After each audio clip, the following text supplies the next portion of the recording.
இது வந்துட்டு இவ பேர் வந்து கொக்கோ. இப்போ தான் வேலையெல்லாம் முடிச்சுட்டு வீட்டுக்கு வரோம். நாங்கள் கதவை திறந்து உள்ளே வர்றதுக்குள்ளே ஆளுக்கு முன்னாடி உள்ளே ஓடி வந்துருச்சு. இவ யாருன்னு பார்த்தீங்கன்னா நம்ம ஏரியாவில் வெளியே வந்துட்டு இருக்கிற ஸ்ட்ரீட் டாகு. ஒரு 4 நாளைக்கு முன்னாடி வந்துட்டு ஒரு வீடியோ போட்டிருந்தேன். நம்ம ஃபார்மில் வந்துட்டு பீகிள் டாக் வந்துட்டு டெலிவரி ஆகுதுன்னு சொல்லிட்டு அது வந்துட்டு கொஞ்சம் குட்டி போட்டுட்டு இருக்கும் போதே போட்டுட்டேன் அந்த வீடியோவை. எப்போ அதுக்கு எவ்வளோ பேடு கமெண்ட்டு, ப்ராஃபிட்டுக்காக இப்படி பண்ணுறீங்க, ஒரு உயிரை ஏன் இப்படி கஷ்டப்படுத்துறீங்க, ஸ்ட்ரீட் டாகுக்கு வந்துட்டு சப்போர்ட் பண்ணுங்கள், ஸ்ட்ரீட் டாகை பாருங்கள், அப்படி இப்படின்ட்டு அவ்வளோ பேடு கமெண்ட்டு.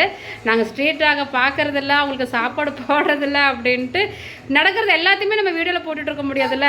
அதனால தான் வந்துட்டு இன்றைக்கி வந்துட்டு இந்த வீடியோவை எடுக்கிறேன்.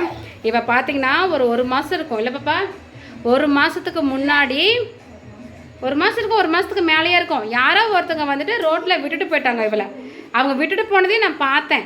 அன்னையிலேருந்து வந்துட்டு நாங்கள் பார்க்குற மேலேயோ இவ தான் வந்துட்டு எங்கள் பெரிய பாப்பா தான் பார்த்துட்டு உட்காந்துருக்கா. இப்போ தான் வந்தோம், எல்லாத்தையுமே ஸ்கூல்லேருந்து கூப்பிட்டு முடிச்சுட்டு வேலையெல்லாம் முடிச்சுட்டு இப்போ தான் உள்ளேயே வந்து கதவை திறக்கிறேன். பாருங்கள், எங்களுக்கு முன்னாடி வந்துட்டு இவன் ஓடியாந்துட்டா வீட்டுக்குள்ளே.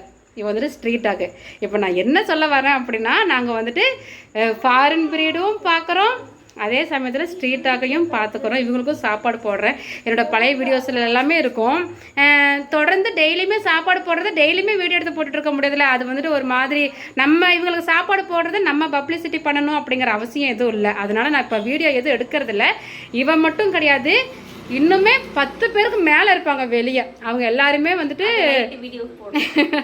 அந்த வீடியோ வந்துட்டு நைட்டு சாப்பாடு போடும்போது என்ன பண்ணுறாங்க, எத்தனை பேர் இருக்காங்க அப்படிங்கிற வீடியோ வந்துட்டு இதோடய நான் வந்துட்டு அதையும் ஜாயின் பண்ணி போட்டு விட்டுறேன். இது வந்துட்டு கொக்கோ. 1 hour later. கொக்கோ வாடி கொக்கோ. வச்சிரு இங்கே வச்சிரு. அது இங்கே பாருங்க, கொக்கோ எங்கடி கொக்கோ சாப்பாடுறான். கொக்கோக்கு வந்துட்டு வீட்டுக்குள்ளேயே சாப்பாடு. ஏன்னு பார்த்தா வெளியே வந்து நிறைய பேர் இருப்பாங்களா, கொக்கோவை சாப்பிட விட மாட்டாங்க. அதுக்காக இப்போ வந்துட்டு நான் மறுபடியும் ஃபார்முக்கு கிளம்பிட்டேன், எல்லாருக்குமே நைட்டு சாப்பாடு வைக்கிறதுக்காக. அதுக்கு முன்னாடி இவங்களுக்கெல்லாம் சாப்பாடு வச்சுட்டு போயிடலாம் அப்படின்னு சொல்லிட்டு. இங்கே பாருங்கள் எத்தனை பேர் வராங்க அப்படின்ட்டு.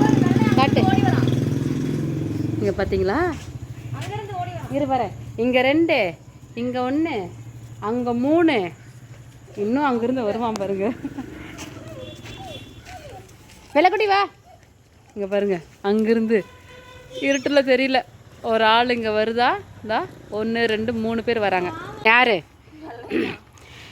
அந்த வெள்ளைக்குட்டிங்க? 2 பேத்துக்கு இங்கே தனியாக வெய்யி. ஏய் நில்லுங்கடா.